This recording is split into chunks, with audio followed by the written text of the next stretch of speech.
5, 4, 3, 2, 1, and we're rolling. Yeah, Swamp Phone DJs will rise again. When, I don't know.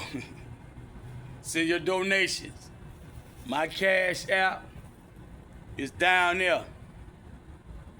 I think I posted P.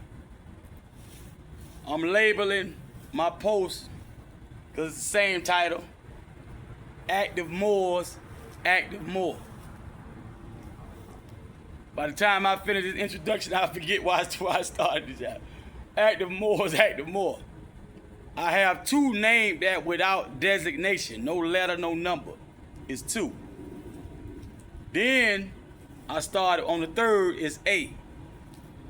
The last one should have been P. Supreme Mathematics, and sometimes I play off of it. Make that letter into a word or something. You'll see it. So I try to keep them combined and connected. We touched on quite a few things, but I was doing some self-talk, and I figured that is a good point to make, and I need to make it before I go on. God bless the dead. I met Larry Stanley in 1993 after Hurricane Andrew. I met him at the Buena Vista Park. Larry Stanley used to have a white long Cadillac 4-door. I forgot what type. We called it straight factory, which means it looks like it just came off the assembly line. Nothing wrong with it at all. Probably had Vogue tires, and I can't say what type of rims, were they true spokes or what. Cause Vogue tires, you can put a lot of different things with Vogue tires. You know, we had hammers and lows, Kragers and baskets, 30s and cuts, Incas and Momos, just saying what come to mind, not just Vogues. Pirellis on sports cars a lot. Kragers and baskets, 30s and cuts, 50s and cuts, Incas and Momos, mag tires, that's all black, I think. Certain thing was playing in the 80s, in the early 90s. Down in Miami, a lot of us didn't know about Dayton's. They weren't famous enough for all the chatterboxes that had Dayton's in their mouth. The way they got to be like that in the Southeast, when they finally got them in their mouth. Triple gold Dayton. First it was Dayton's. Dayton Spokes. And when it was Dayton Spokes, niggas down here, a lot of them didn't even know about triple gold. That was a Cali thing, old school already. In Southeast over here, most of the ones who Iceberg Slim called it cracking wise. In Miami, we started calling it rapping slick. You know, he want to seem like he's somebody. He got way more experience and way more streetwise than he probably really is, and way more tough and all that. So they keep the current slang in their mouths. And you be around them long enough to kind of pinpoint who is who, as far as somebody who just talk like that because they just picked it up, and somebody who trying to impress somebody. So Dayton Spokes came in a later on in the 90s. But the ones I named, we was on that. Black Daddy, thing hooked up. And it's all right to have factory hubcap too back then too, because if it matched a car like that.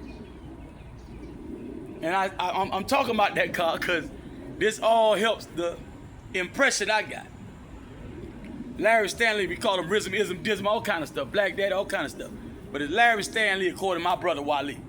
He know more people in the area, and Black Daddy is closer to his age. I think Black Daddy a little older than Wally. Probably older. I think he's older than Jimmy. He act like it. Real true old school. The old school that's close enough to your age that would have been a youngster, but they changed your diaper and they cooking the food and they head of the house when all the real grown folk gone. He like that type of age. So he should be early 60s or late 50s when he was born. My estimation. Now, a perfect example of the type of dude I really, really wanted to be up under, like the Mike Murphy on the last post, Peacemaker, under P. Active Moors, more active. On the P, I think it was when I was talking about Mike Murphy.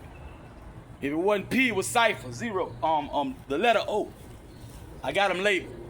But I just got through talking about Mike Murphy. That's at Fulton County / DeKalb County primarily. Now, Black Daddy, I could never get my partners to have a consistent workout regimen. The ones who would hang with me and run with me and basically, not quote unquote, but literally contribute to the delinquency of a minor if they were no longer minors, because I did have some older guys who would hang with us, or the ones young that would run with me. The ones I can, and we all ride out. They could do the same thing. Snap their fingers. We all suited and booted, ready to go when we got into some stuff. We had each other back. That's why we rolled so thick. A lot of times we picked our running partners, like when we were younger, we used to call it pull your hope on, find a nigga out. You usually find him out in a little fight. He might have tattletale or something, you stealing cookies, going in the pots and stuff, you ain't put somebody in tattletale. All that little stuff. Once we start doing crime, where the police gonna lock us up taking a juvenile, if you in our circle and you include somebody, like you tell them something, you gonna be out the circle. Without much rigmarole. No fanfare, nothing. After a while, you gonna get the picture. We don't talk when you come around, we get quiet when you come around, you know. So within that circle, that would include you in all conversations and all activities. And I mean all. You wanna know everything about you. Boy, there's some food, boy. So now, I couldn't get them to work out. My brother, Mac 10, bought a DuPont, I mentioned that DuPont set, so if you saw the other one, it used to be the plastic set with the cement weights. All the way down like with 2.5, it was real thick though, because it's cement. And even the little clamps were heavy. You screw it on, put the screw, slide it on and screw, little black with the chrome screw. He had that on both sides. He used to bench the whole kit. Mac, by himself, no spot. He just started playing. I think he might have played for Columbia High too. Mac 10, Jamal Mack. I forget who all he played for. I think he played Gresham Road, something like that. He played Park too. I think he played Park too. I was St. Peter and Paul right up the street. Tilson Road, just past Windy Hill. Big old Catholic church, had a big old field. We played for that. The black boys in the neighborhood, right? So every time I got a partner, they didn't want to do martial arts. Like teach me what they learned from their teacher, not even play fight, just teach. No, they didn't want to work out and all that. So by the time, fast forward to meeting Black Daddy, I'm about to. I say Wright Street with Fur, but really Black Daddy with Fur. I'm about to go back to Fulton County on that me and Ronald Brock. In Fulton County, when it was evening, getting the evening, sunset, and a Burger King manager with his right leg swept me off my feet. Bah! I hit the ground almost instantly. I'll get in that another time. It's not important. That's how we caught that case. So I'm going back up the road to Fulton County courthouse, whatever you call that, about that case. Because that's a lawsuit. We got witnesses and all that kind of stuff. That's another story. That's how I got in Wright Street. I never been in jail up there, never juvenile, nothing. Am I lying? No. No juvenile, no jail. Time. Not even riding out until you get found not guilty, all that. None of that. All my time up there been plenty of that. Plenty of that. There they go. Hey, all that. But not there. Clink, clink. Nobody talk when I'm talking, fellas. Shut the fuck up there. None of that. Squat 2 times. No, none of that. Squat, call 2 times. Squat down, call 2. None of that. None of that. None of this. Give me your thumb, index finger. None of that. Now, Black Daddy. I'm at the park, Buena Vista Park. They used to have an arc that you could sit on real low to the floor. I think it was blue then. I know eventually the last color was blue. It was art, almost like a sea. Cement stone, painted blue. That was in the if I'm on the par, that's east right there. If I'm on the par, yeah, it's more toward, yeah, that's south, if I'm not mistaken, because that's east. The southwest corner, damn sure, where it sit. And there was a little playground out there, sandbox and all that, where you could do dips. This will open my eyes up to finding shit in public that's not made for it, but you can use it for, modify for your purposes without changing it. So he would find little joints, like on the stairs or something on the bait, and he'd do his dips there. He might have to fold his leg because he's too tall for that spot. Like fold his leg at the knees and he'll do dips. He'll find something to do pull-ups on. I'm checking him out. Sometimes he be on the back, sometimes he be in a Cadillac.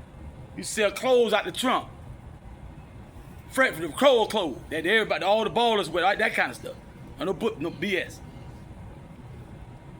And I'm watching him. Right? Doing rabbit hop. I call it rabbit hop. Right? Dip. Put all kind of shit. He didn't do too much shadow boxing. This nigga was cock diesel. Right? You forget how short he is. I think a little shorter than me. You forget how short he is, how much mass and cuts he got. He all cut up. I ain't seen him below the waist. He ain't never seen him naked before. But you could tell by the calf and just how the pant, how the hip bone do like this in the pant. He looked like he head to toe. Right? Like he is up here, the back, all that. So that opened my eyes up. Mouth full of gold, he ain't have a wolf pack. He got golds in the mouth and all that. You can tell he one of them first one, put all that gold in his mouth. He ain't just did that. You can tell about how they look. He been doing this probably in the 70s when he started. If not, I think he was born in the early 60s. So he probably started in the 70s, right? He came over chat me up and I could tell how he talked. I said, yeah, these one of these niggas. I don't know him like that. I don't know nothing about him. I said, these one of these niggas I've been trying to get up under for the longest. We call it rare nigga. True nigga. It just they can't hide it. They can't hide it.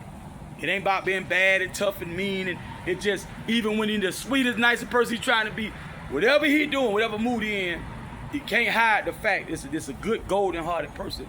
But at the same time, he'll do something. It is hard for me to find somebody either I want to do it or I can't get him to do it. What that something is right now, I don't know. I never found out from him. That's another thing. He never talked much. And we come to find out when we started talking, he knows my father very well. And most men in our neighborhood, in our county, in the neighboring county, they respect him a whole lot. And he was like a surrogate father to many males that was coming up. So a lot of them felt bad to take me astray because they knew my daddy wouldn't want that, and he didn't do them like that. And that made it hard for me to get off like I was trying to get off. Then you got the fact I look a lot like him.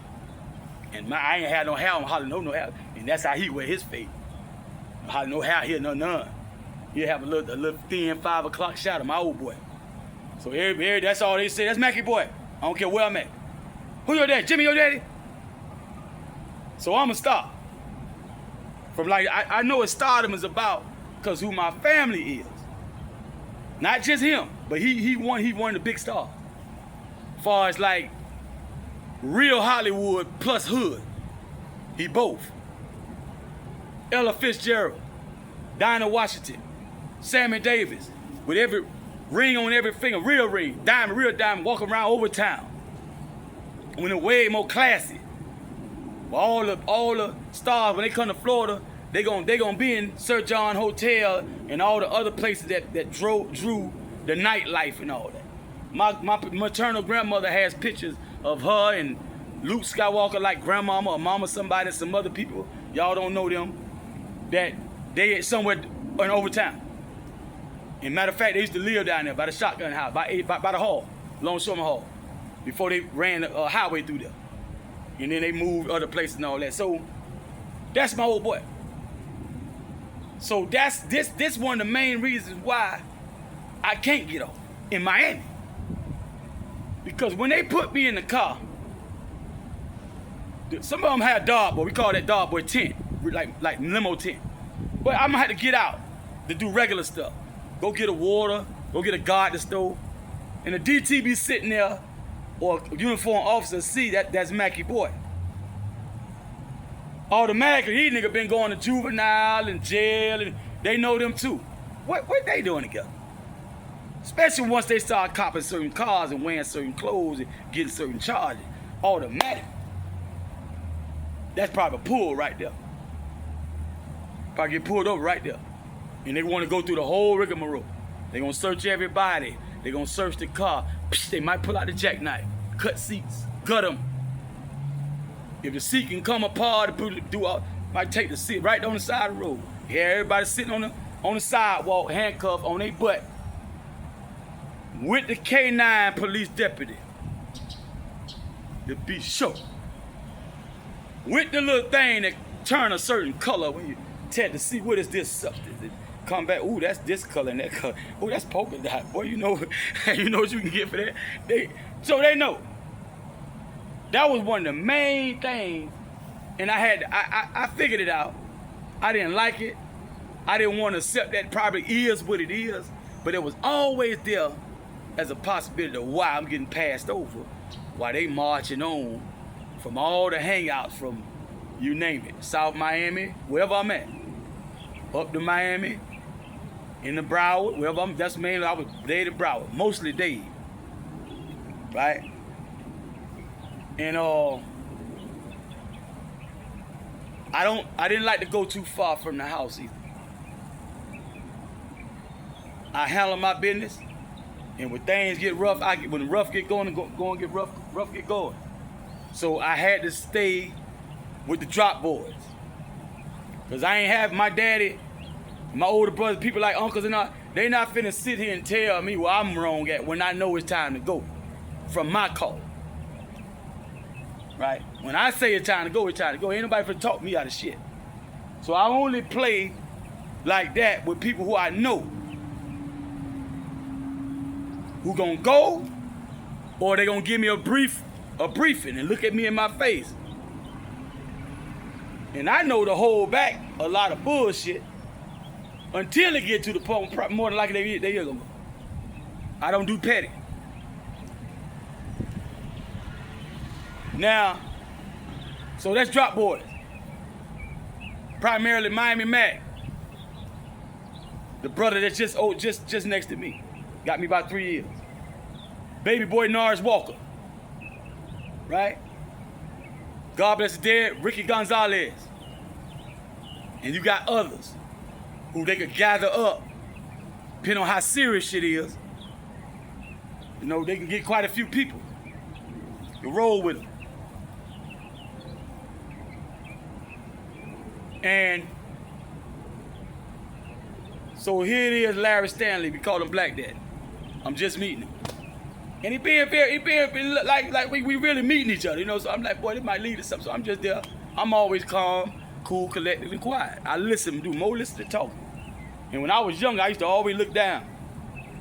I don't too much look nobody in their face. You can tell I'm listening. I nod, I repeat. I might finish a sentence for you, let you know I'm listening. A lot of people like, how you not gonna say that? It just sound like you're gonna say that. Go ahead. That's how it was. And he talking to me. He already know who I am. That's what it is. I know now. He already know. Chip out, look at that. Plus, word probably got around, you know, Lil Hassan. Cause a lot of people right in that little area call me Lil Hassan. Not everybody. Cause they know him more than me. He graduated from Edison and all this kind of stuff, right? Hung with a very famous person, Amir Williams. Both of them real famous. Amir can sing, boy, sing the draws off of you know what. Boy, Amir can sing. I found out Hassan got a voice too. Heard him sing, what the Al-Fatiha one day. Man, you don't put that up on YouTube somewhere, man, like she has subscribed, boy. Boy, I tell you what, I ain't know he had that type of voice for years and years and years, but he played the saxophone. So that's how they know me from my daddy, my older brother. Mac came and graduated from Edison. DJ Mac and MC and all that. So he ran with Gorilla Tech, Track, with the young niggas calling them now, Icons. He ran with them. Solomon Walt. That's how I know all the music people in Miami, if I know them, start with Mac or Wale or Jimmy Jr. or the old boy, right? And from that is where I drew who became my close compositor. I didn't too much go out and make no good friend that they don't know. Cause by the time I made my friends, I ain't need nobody. Right? My old boy was known for starving us out. Like I say, he wanted us to go to the military. Bad. Or be a police. I think he really wanted us to box. If you study a lot of boxers, they all had a hard upbringing. So even though my old boy could give us everything we wanted, like his daddy did his motherfucking ass, he deprived us of key shit. So you be damn near starving in that motherfucker. Damn near naked, but not. And damn near without a roof over your head with all them goddamn rats and cockroaches and pot mellow bugs and termites and holes and shit all through that motherfucker. Right? An occasional leak. You will feel just by the pole or pour them bitch in the project. When I start going to the project, I walk in the door like my stepmama. Brunson. I walk in the door, damn. What is Jennifer Lopez shit? That motherfucker raw as fuck from front door, back door, upstairs. That shit raw as fuck. Laid out. Project. So we living worse than niggas in the project. Right? So it will be days I go next door to Miss Mary Richardson and Mr. Richardson house as their sons, cause they probably ain't home. As their sons, they about our same age and all that. Right? Two of them went to the military. They got starved out. Two of them broke down, went to the military. I forgot where your boy went, but Steve, God bless dead, Steve was at Air Force. I was in college by the time he wrote me. And I sent him a audio tape back. I sent him an audio tape, he wrote me. Right, Steve went to the Air Force. Calvin is something, I don't know what he is, but he do that S.dot military service. Right? And that might be the whole block of my old boy that I can remember. Your boy, he took me to be a correction officer. And I said, I can't do that. I ain't do that. He ended up post office. Twitter mechanic. Auto mechanic and stuff like that. Oh, yeah. Y'all probably don't know this, but some people do. That car I used to put up there all the time, that's the Twitter. Twitter did that car. The youngest boy. He did that car. It was silver with the stars and stripes and all that on it. With the rims and stuff. I think a Volvo or something. That's who did that car. That's the body. Like Perfect. Perfect do the paint. Yeah, Perfect do the paint, Master do the interior. So he did put the perfect job in there. Right? Baby boy supposed to be in ILA. That's why I didn't start at the ILA. Drop boy, baby boy. From the Drop Boys game. He never went. I was underage. I didn't know yet that I wasn't old enough to work. I was about 13, something like that. He was like, well, you too young now. But he started explaining how it is. He got family out there. Hell, his granddaddy right there, whose house he in, he was a big header. Big time, whatever. Whatever he did, he was big time. I don't remember exactly. I don't want to say the wrong thing. A.B. Walker. But they had a lot of family out there. And they were trying to get him out there. He didn't want to go. He used to say, man, they busted dick. But they busted dick out there. But so I gotta wait. Right? Can't go there now. Now I'm a casual. Now, but back then, for years and years, you know, from 12, 13 or not. So now, here come Black Dad talking to me. And in that interaction, and another thing. That's why I liked that that's the first one my sister married. I don't think she married Mike Murphy and Tariq daddy. I don't think they got married. She married Emmett, from what I know. Emmett Jr. That's how I got in with anybody off 22 Ave that I knowingly met. Right?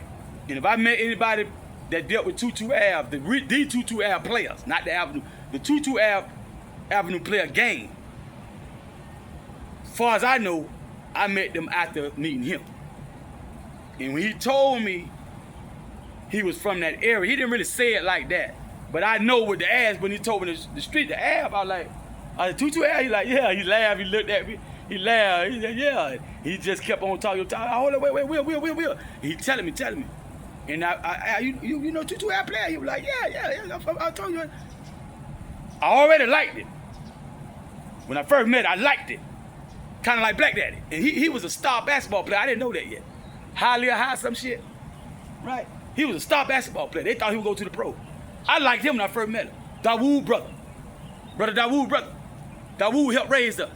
My stepdaddy, my mama and all them, Sister Kai and all them. He helped raise us. Sister Bahija, Baina. I know Dawood wife and children, but I'm just me to eat. And he just so happened to like my sister. He met through Dawood's daughter, I think. So he's trying to woo her. He pursuing and woo her. But I liked him when I met him.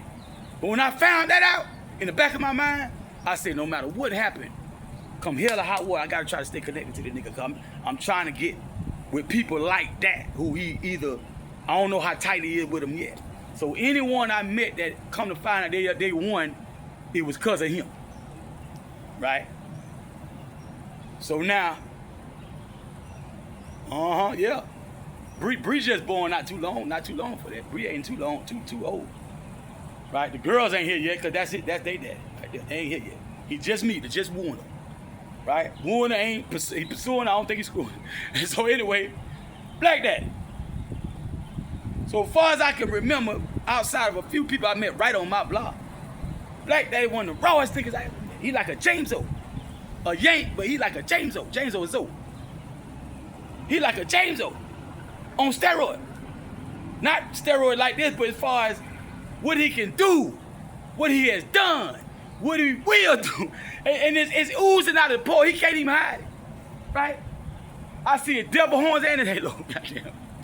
Boy, I say, boy, look, so I see him working out. And that's how, between that, and then I go for the charge. Me and Ronald Brock picked up. And in there, in Rice Street, he actually worked us out. Because I ain't work out with Black Daddy, I saw him. He worked us out. And it's all going toward fight science. Once you start learning this type of stuff, your only excuses, you never thought about it, nobody ever told you. But once somebody tell you, you think about it, your next step is to put it into action. So Rice Street, we did basic training stuff. Push-ups, right? That's where I get my fast push-up from, Rice Street, right? I always talk about Rialto.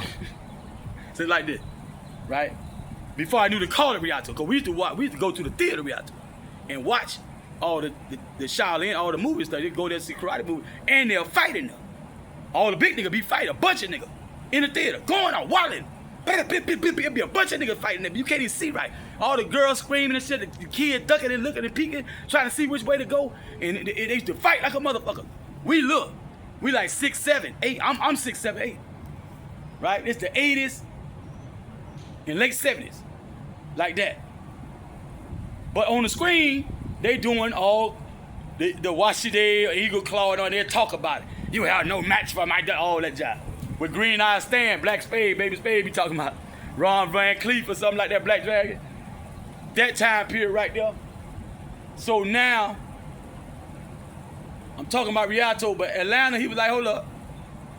Because what's happening, they trying to be responsible with giving you whatever you don't have so far.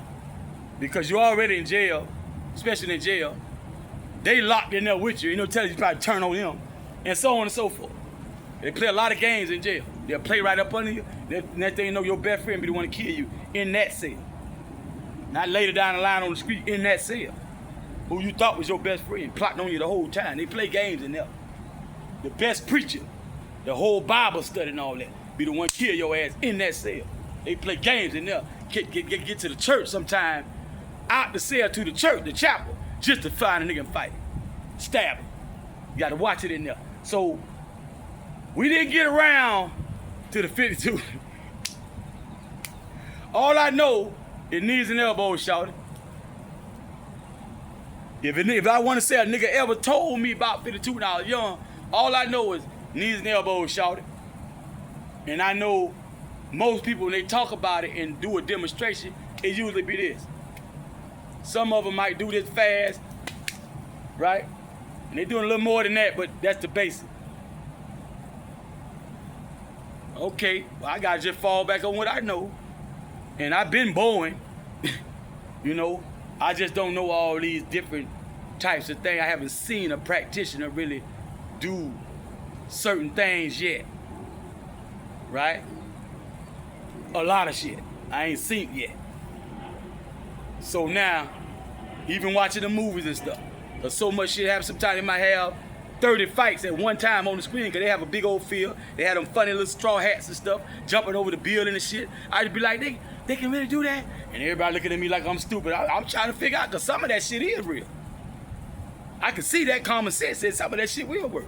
They either have some nigga jump over the building with special effect and come down, right? With their little whatever, their little weapons and stuff, go to fight and all that kind of stuff. So,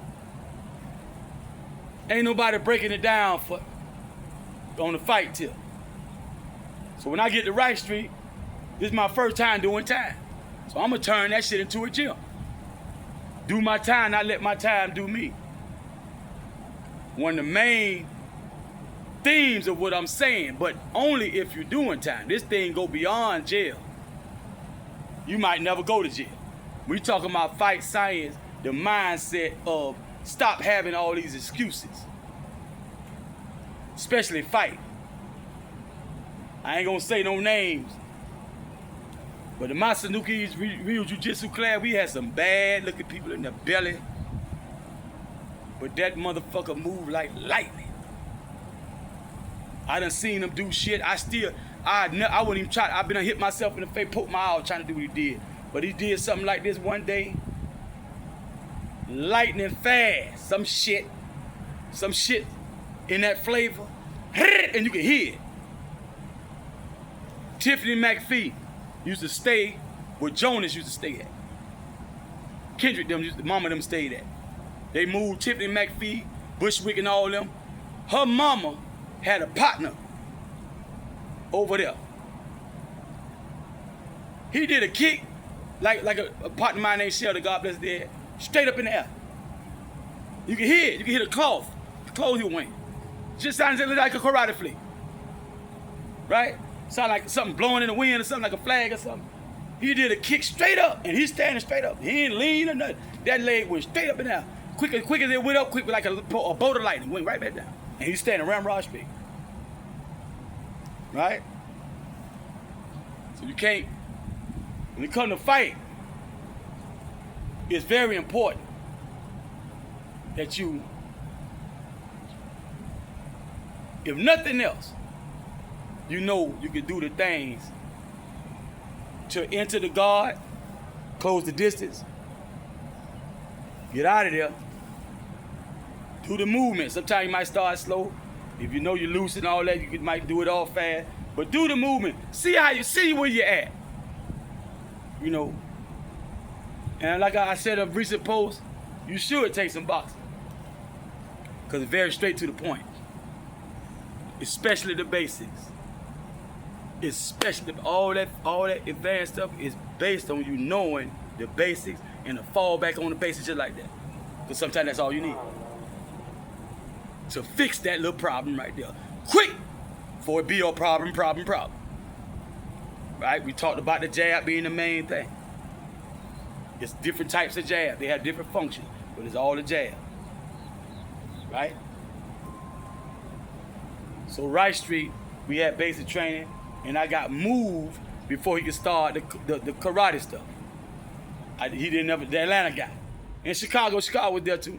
Ready to lend some, but the Atlanta guy, the one who's holding temper, to hold up. And I also got in a fight too. A dude owed me something. We on the second floor. I tried my damn to throw his ass off the balcony. But before I can get to that point, dude stepped forward to hit me in my chest and knock me back to stop me from getting in trouble. Big old stout dude, muscle bound, older cat. Not old, but older than me. Right? And I think that also slowed it down too. I was a military personnel. I was finna try to throw his ass over the balcony. It was a little drop down there too. Right? For something he owed me, and he was trying to be slick about paying me back. So I ain't like that.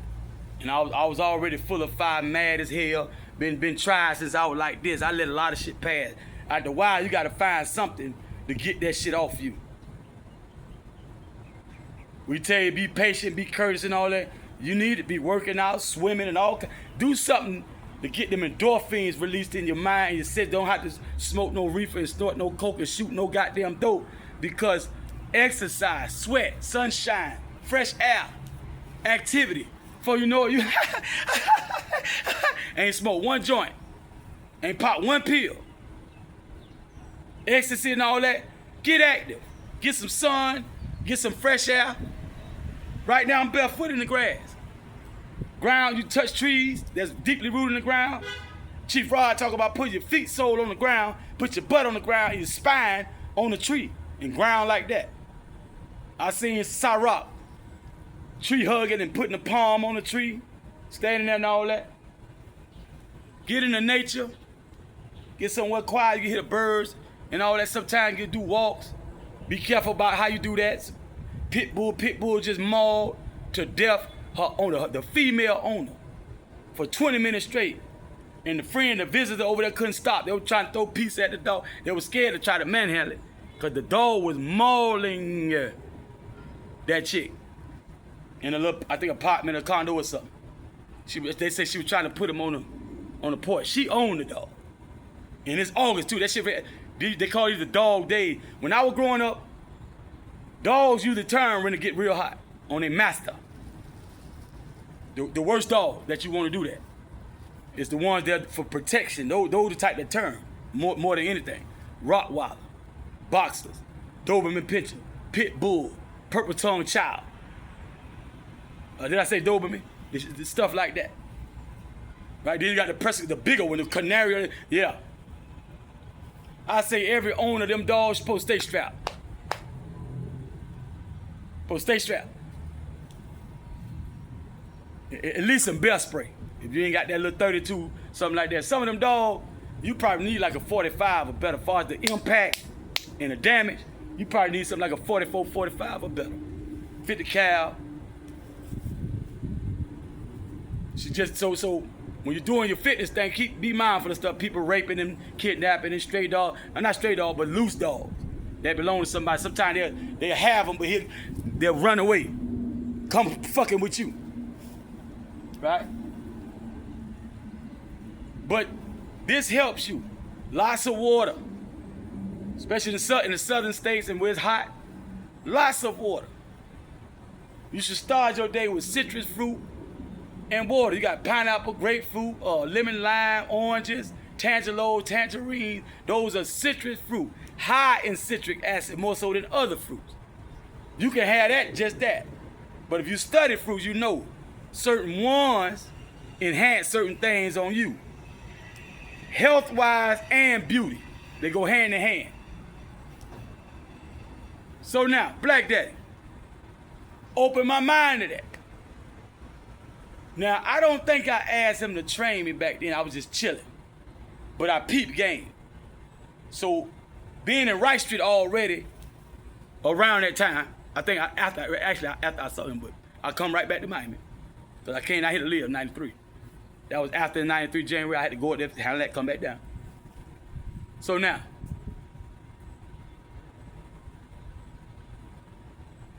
when Officer Hine, no, I'm lying. Before that, May of 94, you had other officers, I don't remember them, who would be under pressure to lock somebody up because they have a quota.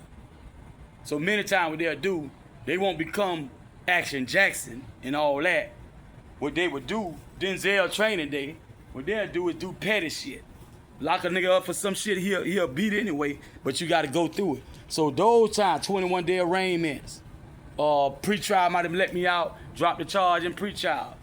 Not pre-trial, but the The judge, sometimes you see the judge before 21 days.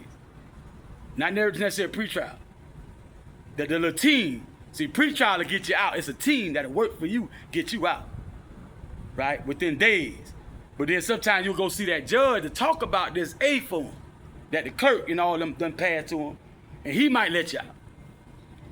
So I had a lot of that happen early in 93. Or 21 days, by the time of arraignment, I'm gone. I walk from down 13th Street way back up there my block. 36 up in that, on the 53rd to the park. I chill there before I go home. I just walk from downtown, right? Bopping the whole way. But while I'm in there, that shit in Wright Street, and anything I pick up along the way, because a lot of stuff I didn't do at all. Most stuff, I wasn't doing shit. I went from doing nothing to jogging and push-ups, something about like that. So anything else after that came after that. So I learned something, I learned this, I learned that. Dude showed us Mike Tyson squats. We get the checkers or the chest pieces. And every 2 steps, from the hill, we had about 3. Take 2 steps, it's probably 4. Take more than 5 down there. And as you go, you empty-handed, but you pick up them first 3 like this. Keep your back straight as possible. Don't bend over. Try to do this. Every time, and pick it up. Don't drop it. And you take 2 steps up and put them down. With the other one sitting there, and then pick them all up. So that's Mike Tyson squats, that style. And we'll go all the way down the line doing that. We'll catch up with your ass too, boy. They'll catch up with you. So shit like that. Still no fight training. But a lot of niggas is getting trained in jail. It took me forever. Coach Bernard Simmons. Man, you talking about 2007. I started going to jail in 93. Come 2000, other than Terry Caraway with the Taekwondo shit. Bernard Simmons, we call him Coach Nard. Me and God Bless the Dead, Wendell Maxwell, a.k.a. Fahim. The Dynasty. I think from Ghouls, right? One of these things right here, right? Up under that there. May Allah be pleased with his life service. Coach Nard. That's one of the best times I had. The first time I had a good, and this gonna be my first boxing coach. I done got a martial art coach first before I got to boxing, but I grew up and was born to a professional boxer, trainer, coach, and promoter. Director of the City of Miami Golden Glove boxing program from the time they started to like 98, 99 when him and Dick Lee quit, and he never trained me. Coach Nard is my first boxing trainer. But being I'm behind Derek Denson, I know how to pay attention to detail, and I already know some basic thing when it comes down what Coach Nard gonna teach. So I'm gonna cut through the class like that. Me, Big Hadley, Fro, Tizo, it's 2 Tizos. Big Hadley, Big Fro. I think Alexander Great got out there with us. Me, Fahim, Smiley, and probably a few more. Oh, B, and it's another little, Tizo. I think it's Tizo and B, the only little ones in there. And B. In the end, it was just me and Fahim. Me, Fahim, and a Coach Nard. He had us doing all kinds. Ass out hop. 1, 2, 3, 2. 1, 2, 3, 3. We had to count. We had to do the 1, 2, 3. And on the 4th count, that'd be 1. 4th count, 2. We had to do everything like that. Bend and reach. Jane Fonda, we doing all kind of shit. Because he based his workout on what he added, what I want. I told him, well, I want to, I know I got to get my legs in the game and my footwork and all that. So most of that was dealing with the lower carry. But we did do push-up stuff like that. When I came to cell, they had just killed Sean Taylor. Them FNs from Fort Myers had just killed Sean Taylor. I think that's why they moved me downstairs. Because I plotted to see each one of them. If they came in that cell, we had an unusual amount of empty bunks. About enough to get the whole clique. Right? The first time, me and Scooby Brown, Tyrone Hall, Scooby. Tyrone Hall was in there. That before blood, they put Bloodchild in there, but that's when they put me back in there. And McDonald, all them. But the first time it was Tyrone Hall and some other motherfucker. Right? Scooby. Jean Doe Lichmar. 5'9", Miss Pauline's son. So now, that's how I got. That's where my number system come from. I ain't even have a number system. I knew of it. He gave us our number system. So he called, when Coach Nard come around me and call out, I could just do that up to 6. We ain't go past 6. Up to 6, I can just do that because it's him. I know his system. Anybody else, I got to ask, well, what's that? What's your, to you? Usually 1, 2 is this. Well, what's after that? I got to ask him. Because each trainer, each corner going to have their own unique system of numbers, especially past like 6, especially. Right? Might be different 1 through 6 might be different. So,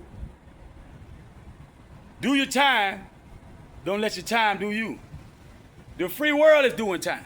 That's how we get in jail in the first place. In jail, you can catch outside charges to make you stay longer. So if you want to come home, it's still like the streets. Right? And ain't no running and hiding and sneaking. Everybody know who the hell you is. All that stealing and shit, you'll get caught soon. You'll get caught soon. And that might be the reason why you die in that bitch. So don't let the time do you. Do your time. Don't let the time do you. Be active, right? If you don't want to lay on the floor for certain exercises, you can do stuff like that for sit-up. Do these. You can do stuff. I forgot his name. Do these. You want abs? Do these. He got a little YouTube up there. But for real though. So the fight science says that I might get a little out of shape. I get in and out of shape. Because you gotta let your body rest. And when if you work out wholehearted, sincerely, you gonna have an appetite when you stop working out for whatever reason. It's gonna be a minute before you can get yourself off that because you deserve it. But this here, it don't shrink overnight unless, of course, you drink a lot of lemon, suck lemon and stuff. That'll help tighten the stomach up. Drink just water. Wait as far as you can into the day before you eat anything. When you start feeling like you're gonna eat, drink some water. If water ain't enough, have some whole fruit. Not fruit juice, because they add stuff to that. And water. Might as well drink some water to save your money.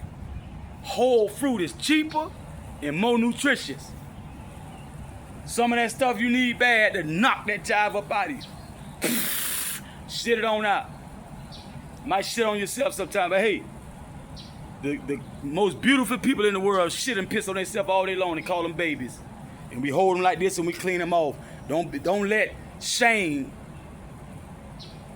as a grown ass person, you worrying about what another funky ass person gonna say about you, because you might make a mistake and go to the bathroom just like a lot of water. You start pissing way more. Might even pee on yourself sometime. Gotta change. But that's life. And that's health. Because not peeing for a long time is a bad sign, especially in hot climate. That's a bad sign. Unless you ultra healthy and go days without a drop of food, drop of water. But you need to have a nutritious regimen if you hadn't been raised like that before you go there.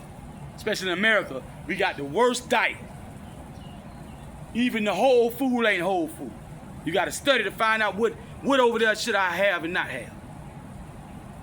And sometimes they'll lie about that. So, Black Daddy,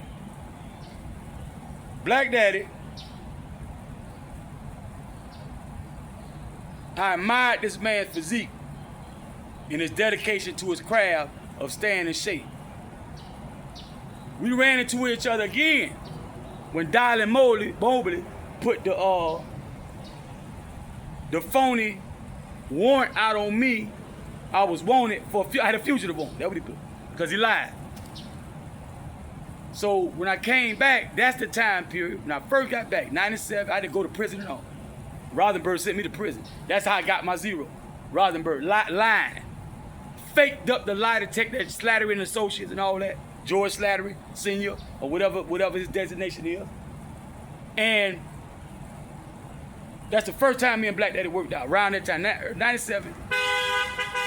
Should have been 97, right?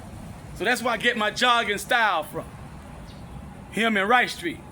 I don't do treadmill jogging. We do all kind of shit.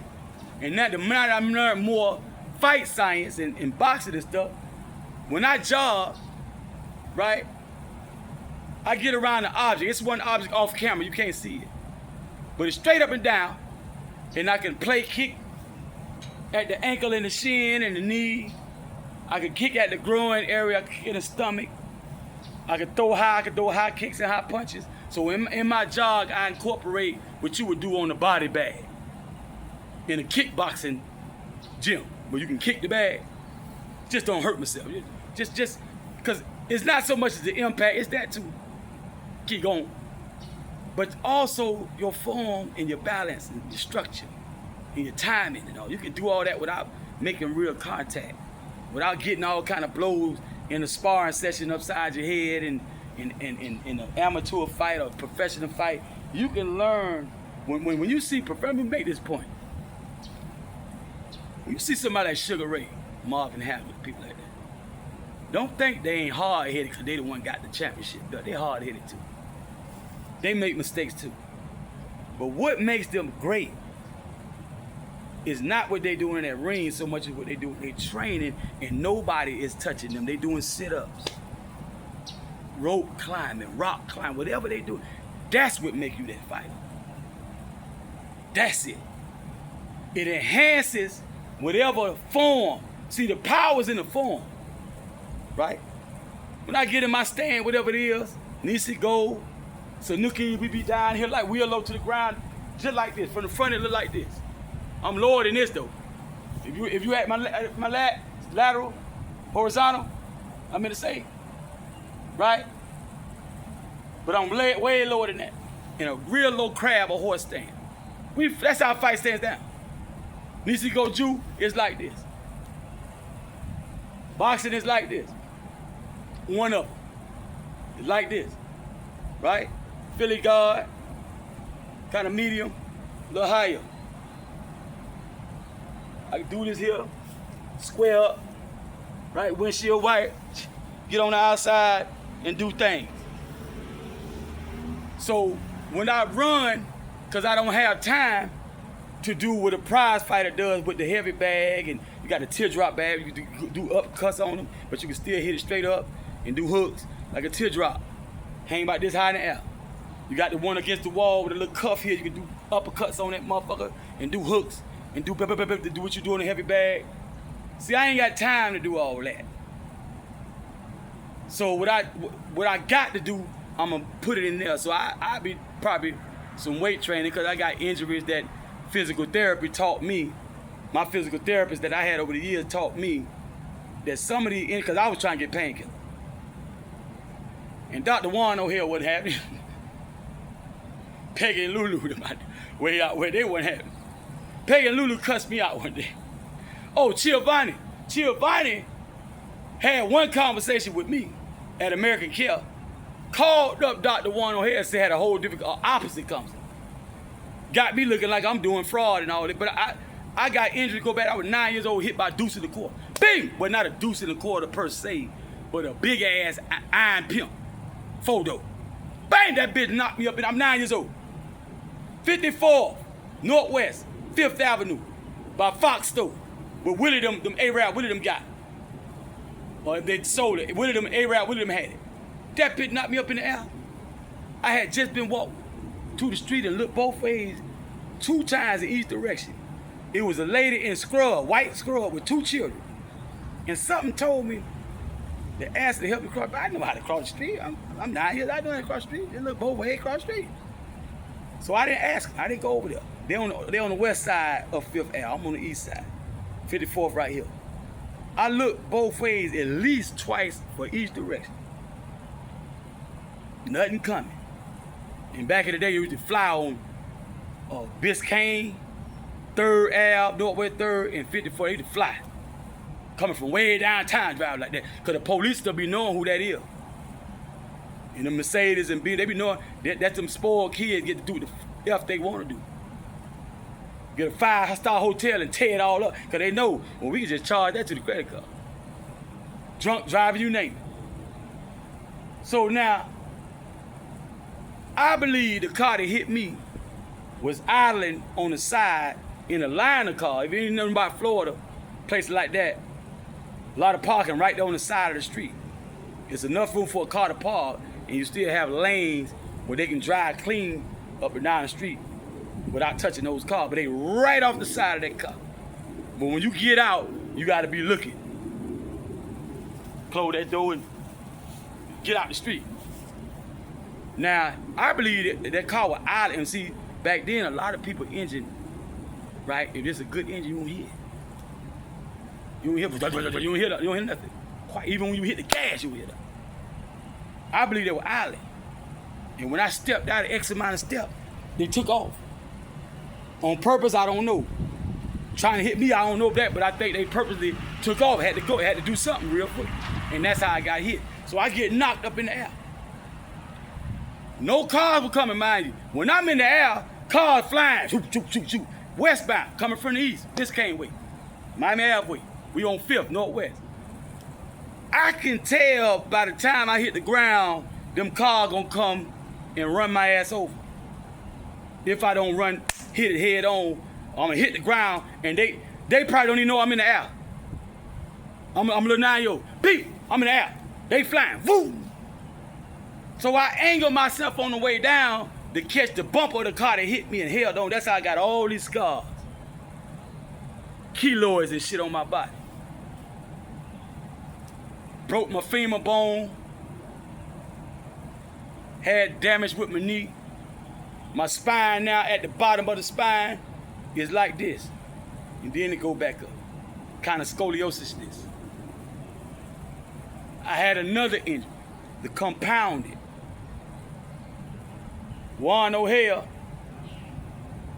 act like he was gonna help, but behind my back, Giovanni done called him up from American Care, told him ain't nothing wrong with, as if she saw and knows something about me faking, flogging. Mind you, my record's still at Jackson Hospital right now. Think about a 9-year-old body getting hit by something like a Fleetwood Cadillac, going about 35, 45 miles per hour. Bang! And then came down and hit the ground. Ain't no cushion. And got drugged.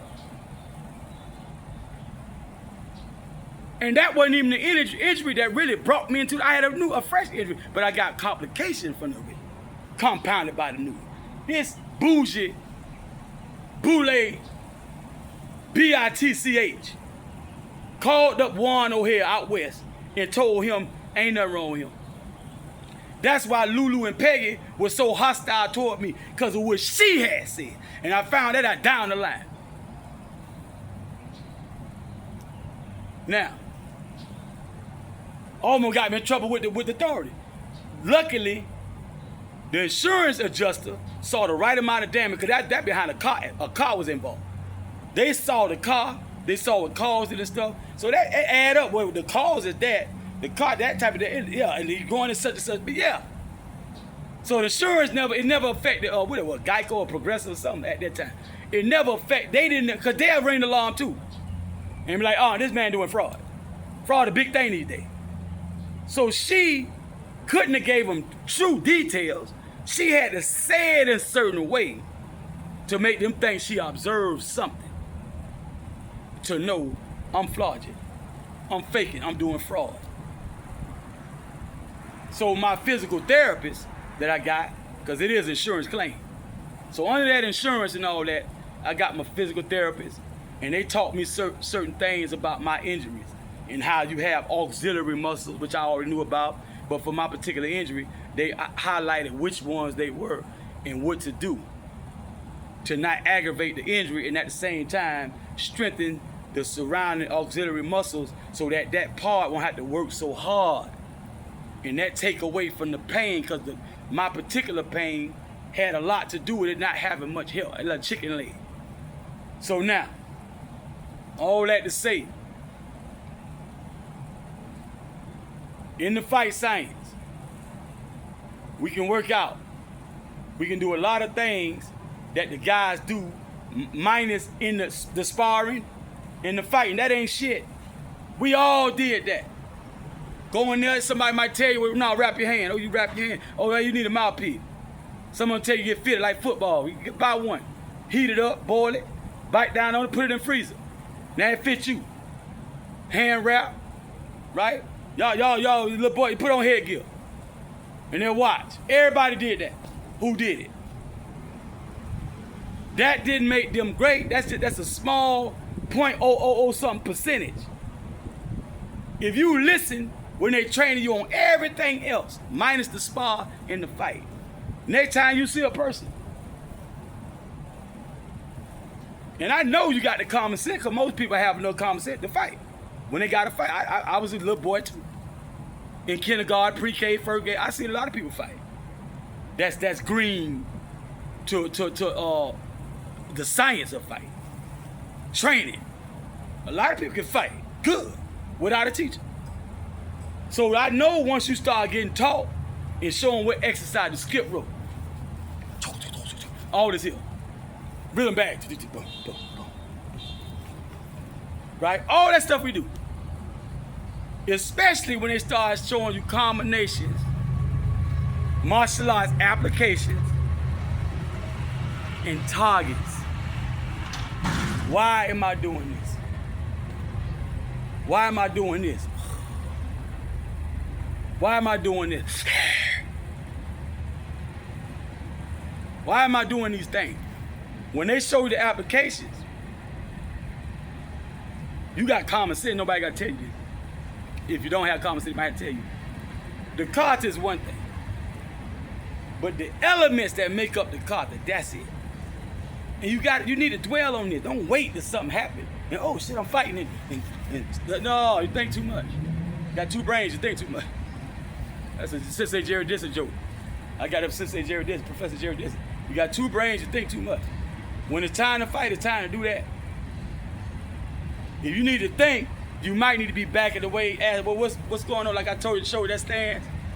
That's a formal martial arts thing. You don't have to do it like that, but it's something like this, right? My feet go in. Yeah. Tell them you don't want to fight. Or you just do the regular way. Hey, man, what's going on? Right? That's what we want to do. Find out. You might not have to do all that because he ain't doing all this. So you might just, you see he got that look like he want to do something. What's the problem, brother? Sister, what's going on, sister? Right? Empty hand. You ain't looking like you trying to pull out no pocket knife, no gun, and then all that stuff.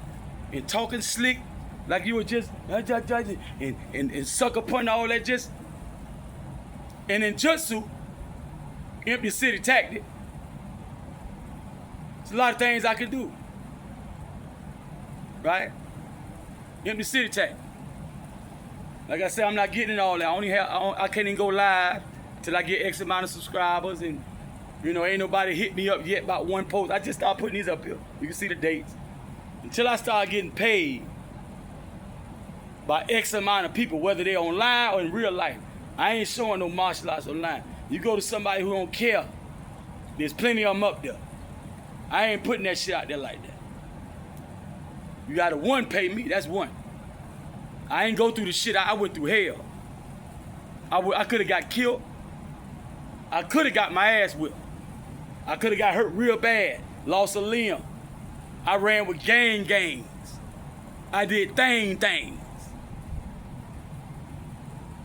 Down the exchange with them boys, if I had to. Never had to. Down to, ran with people who did. People who done whipped their ass. And that type of thing. I just told y'all about Robin got dropped in Brown Sub. He used to be in my face, him and Batman in my face playing games. They dropped him in Brown Sub, Brownfield. I told you, a lot of people pissed me off. It's their Jutsu. Control of one, a master is one who's a master of his own self. And the physical part is I can host Daniel's son, all that's the physical mastership. But you need it here and here. You really need that. Right?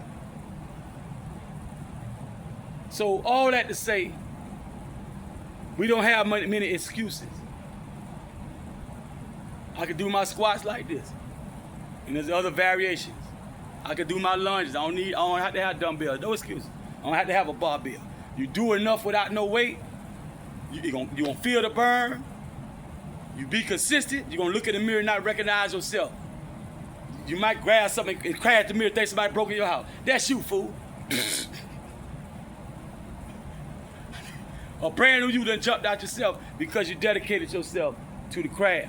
So you get two birds with one stone. I fell off so long lately, the last fall off, with the roof caving in, the ceiling caved in, and the COVID-19 shitty water stuff all in the apartment, and all the psychosis I went through trying to stop myself from actually doing something what they were labeled as crazy, right?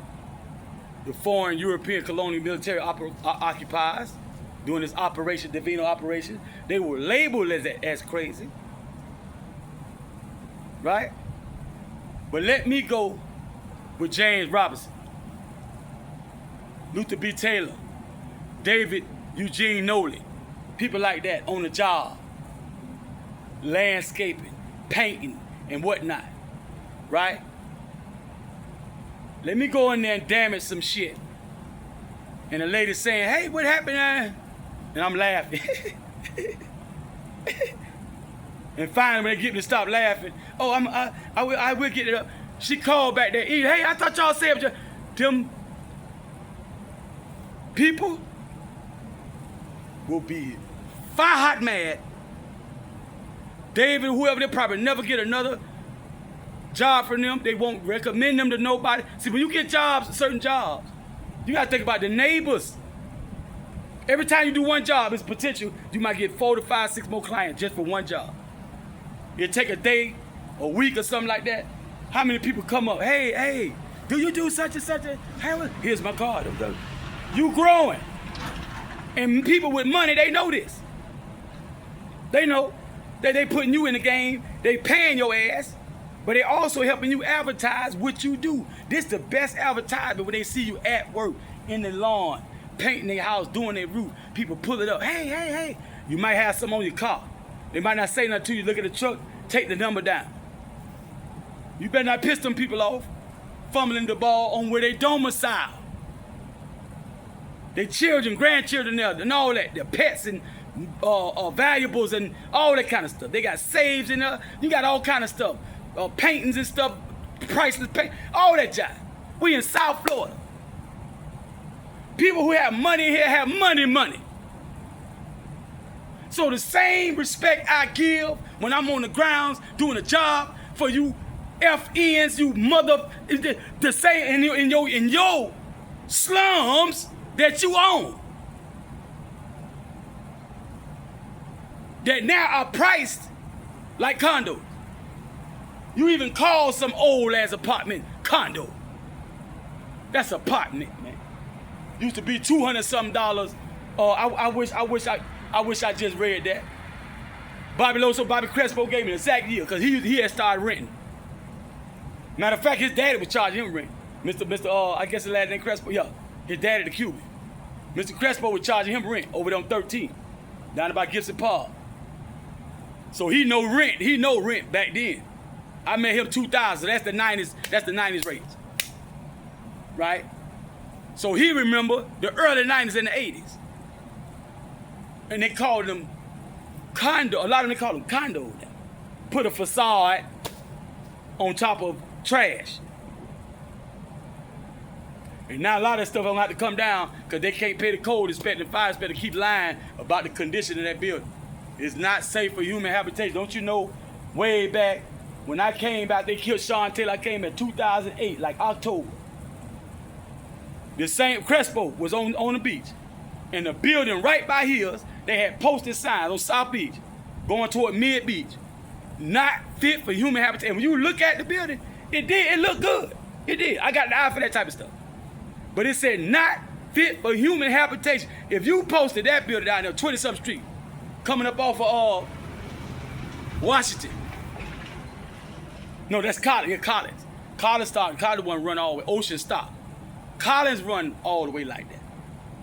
So coming up on Collins, definitely Collins, 20-something street, they had not fit for human habitation. If they posted on that building, a lot of other shit should have been bulldozed, and they've been saying that in Miami Time for the longest. Yeah. And they could have built up a lot of HUD and Section 8. In a lot of these areas, where they built the expensive shit, really supposed to be HUD and Section 8. Because a lot of them people are the taxpayers or closely related to and was raised by and put through school by the taxpayers who built this city, for real. Blood, sweat, tears, and money. Put a lot of them in office while they was plotting to displace us, red line, rezoning, redistrict, all that to get now what you call a Latino majority, quote unquote. Then you got a few of these posts I talked about what the Biden administration did. With all these foreign folk who ain't paid their dues on the soil of what we call North America, or the United States of America. They ain't paid them type of dues nowhere near. We the one fought for them to have what they are giving them, which fall under like stuff like affirmative action, all that kind of stuff, right? Because in all actuality, they never did really fulfill their promises to anyone, whether it was the Indian, the autochthonous, the native, Mongolian, or the white cargo and all that, and any person that came over with them. Way back from when they started getting established. Once they had anything to kind of lord over, yeoman and all that, landed gentry, all that in feudalistic society. On up until now. They are the main treaty breakers, the main truce breakers. A contract is a treaty. It's a truce. And I find it quite ironic that the descendants of the conquistadores of so-called Spain, the ones from Portugal, I thought that was a snake. That's a seabird, like a crane. I thought it was a big ass snake. Long ass neck like that. Oh, the snake was standing up out there. And Spain, Portugal, France, and all the countries, Britain, and all that. The ones that line up with the Inquisitionist agents, the pirates. Because when they start doing the admiralty law on land, we talk about police a lot, but it also go for every other type of business they got. Ain't nothing but crookedness. Nothing but crookedness. And got the nerve to have a monopoly of sorts on trade in the first place. It ain't no free trade. It's free to them. The world is free, but they stole it from the rightful owners and made it free for a select few. That's free trade. And that's bad.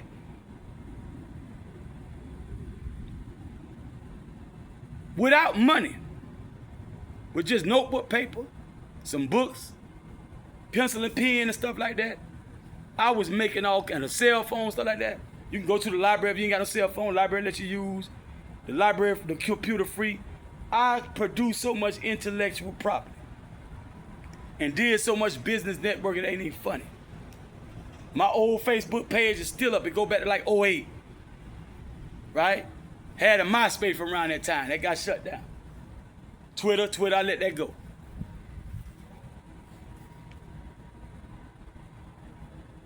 I know firsthand now what I used to have to read in the Miami Times and Black History, some older person talking, maybe a young person that went through something with them. I know firsthand. Like I say, the attacks are real. I would be in better shape than I am now. That's my first priority. I don't care if I got a job. I did a gig for Modern Stones. Them niggas will tell you. If they was over there talking at the cooler having a water break or something, I was doing push-up. I was squatting.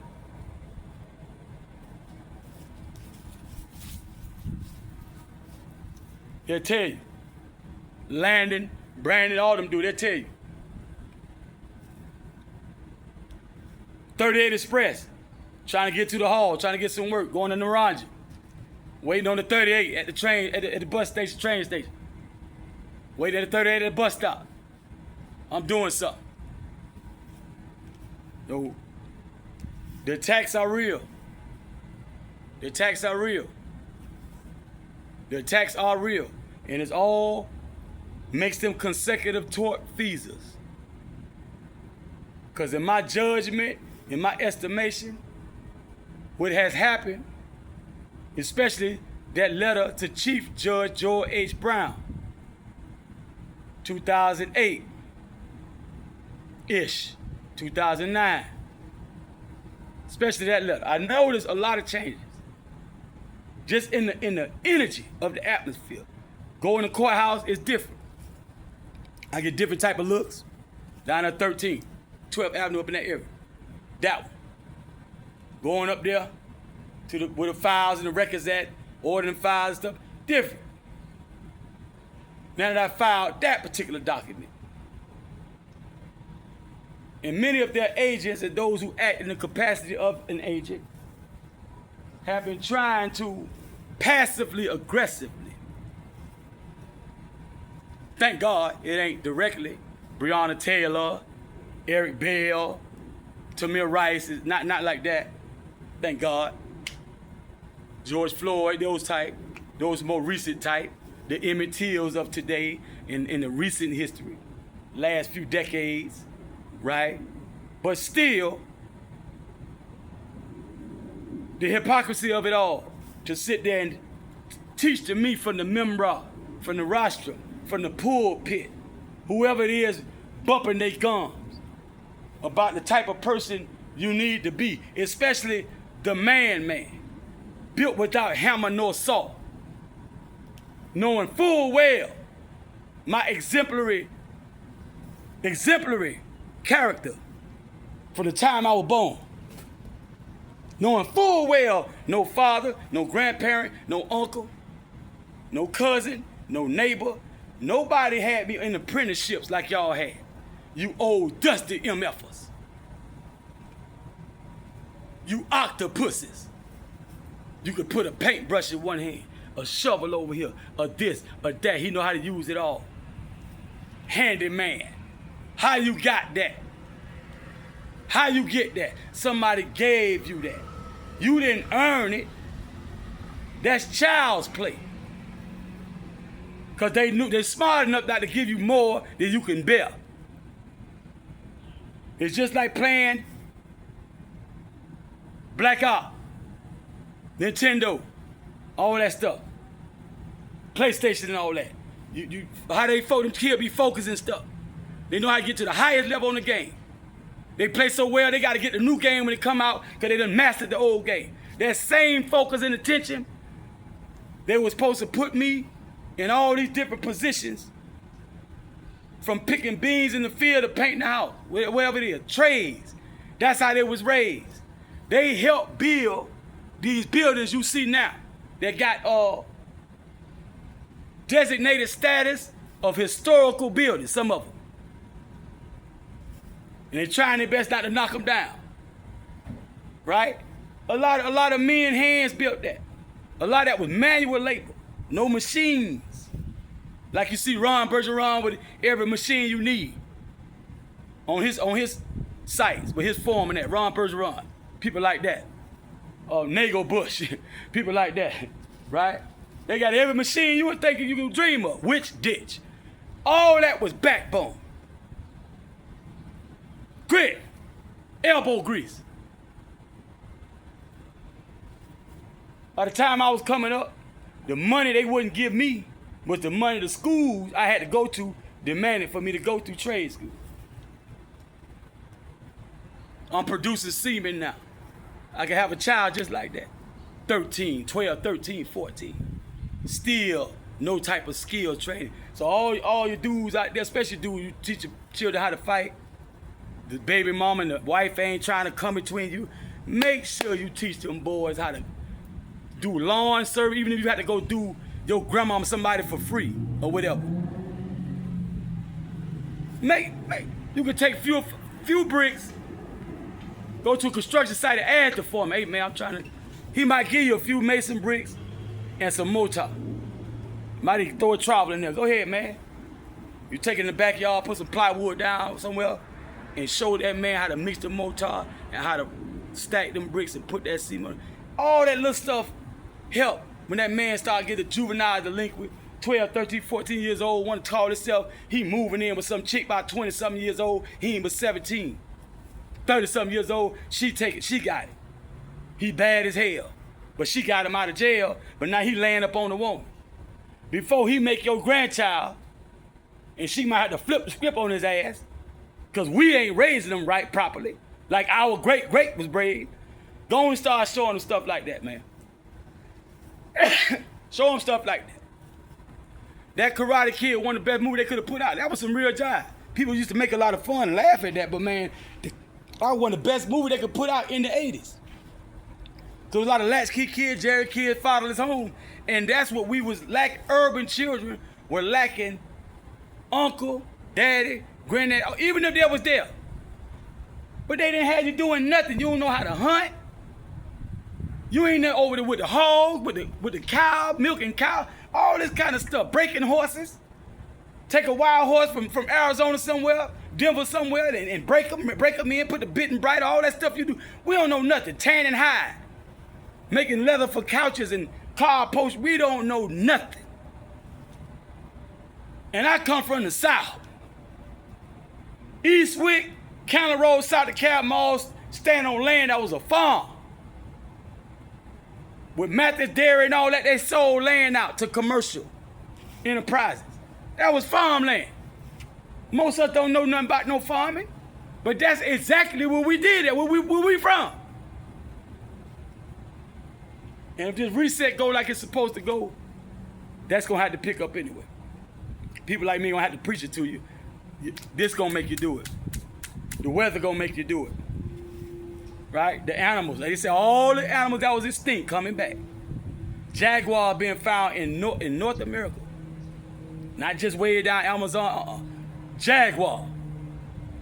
A jaguar would jump in the murky water and put his mouth on a crocodile head, crush his skull, punch his brain, and pick that whole, jaguar ain't about this long without the tail.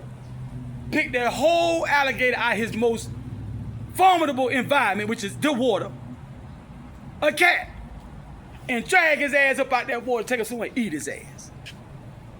Jaguar, nothing to play with. Wolf packs, certain wolves they thought was extinct. Coyotes, pumas and panthers and all that's coming back. For some reason, something or another, the populations, some of they thought was extinct, some of it was the endangered species, but all that stuff coming back. Right? So that's what we want. That's what we want. But I'm saying all this primarily because a lot of people I deal with, they not young, they not boys no more, they got children. They men. And they got man job, they got wild women. They more grown in that sense, responsibility than me. And I got some of them boys about 20 years, 15 years. Right? So just saying, you know, how important the martial arts are. It translates into life, everyday life. You know, you a postman, you don't want to have to only get the pepper spray. You want to be able to do something to somebody. Come talking about they're going to stick a gun in your face and rob you for the mail. You know, and all this kind of stuff.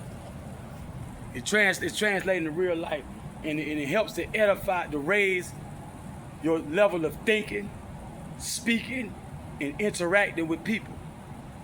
You be more refined, more sociable. Not necessarily a socialite, but people have to admit that's a well-mannered person there. That's a well-behaved person. That's a very respectful person. And there's certain circles in life that are very important to you. That's what you want when you walk in the bank, especially blacks and Latinos. Any poor white got a swag about it that look kind of questionable to them bougie people. You walk in the bank. You know how to comport yourself and how to talk and this and that. and mean the doors open for you, just how you carry yourself. Martial arts help you get to a certain frame of mind and attitude.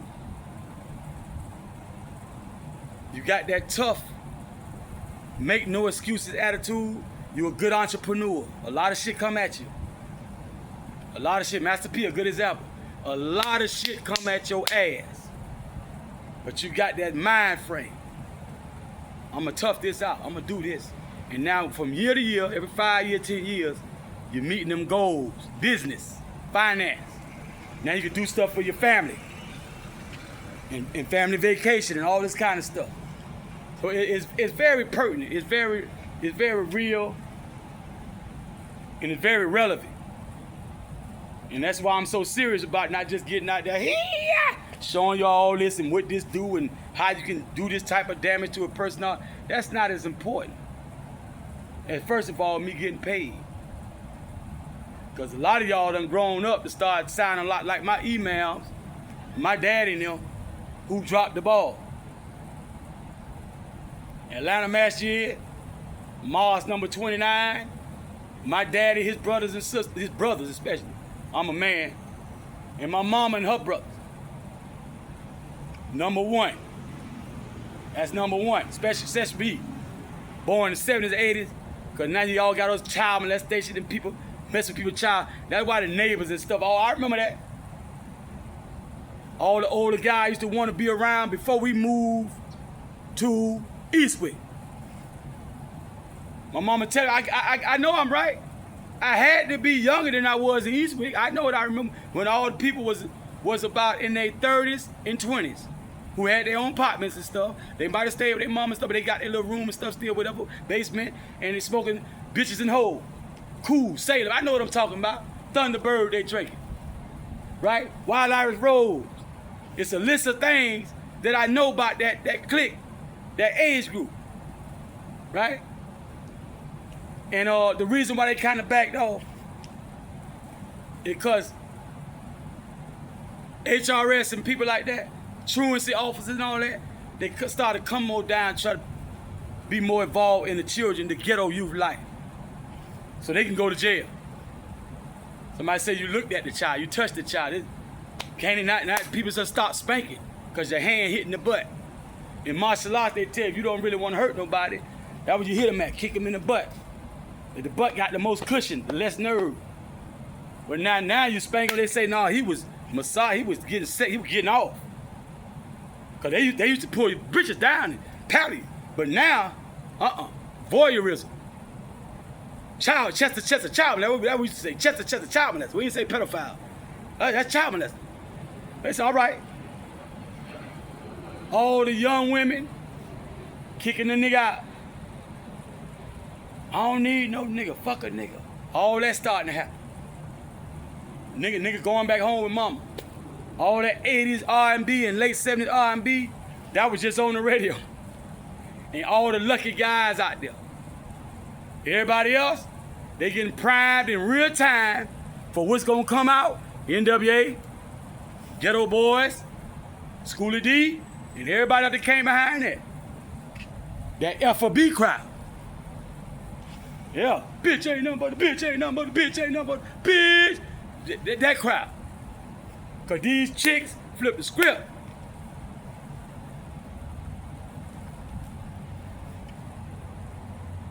Study, study, study. When y'all finish study, I would say study yourself. It's a lot to get out of public school. Go on and get that. If you gotta go, your situation, paramedic, go on and get it. As soon as you can, start becoming ueendome. You got the search engine.